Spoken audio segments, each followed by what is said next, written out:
దగ్గరే ఈ డ్రగ్స్ అనే అలవాటు స్టార్ట్ చేస్తారు.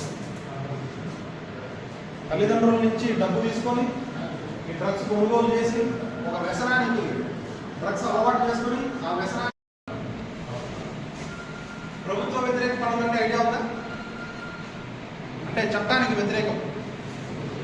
ఒక దొంగతనం కావచ్చు, ఒక గలాటా కావచ్చు, ఏమైనా కావచ్చు. ఒక డ్రగ్స్కి అలవాటు పడిన తర్వాత ఆ డ్రగ్స్ కొనుగోలు చేయాలంటే అది మన చేతుల్లో 5 రూపాయలు 10 రూపాయలు మీకు ఫ్రీగా మనీ వస్తుంటుంది. ఫ్రీ మనీ అంటే ఏంటి?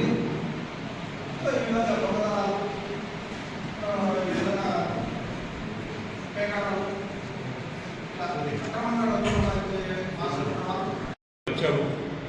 ఈ అవకాశాన్ని కల్పించిన మాకు మీ ప్రిన్సిపల్ గారికి వస్తుంది. ఈ సిగరెట్ తాగడం వల్ల నాకు కొత్త ఆలోచన వస్తుంది. సో ఈ విధంగా ఈ సిగరెట్లోని టొబాకో అంటూ ఒక చట్టం ఉంది.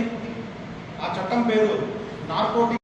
సరఫరా చేస్తున్న మినిమం 10 సంవత్సరాలు జైలు శిక్ష అనుభవించాల్సిన చట్టం అది.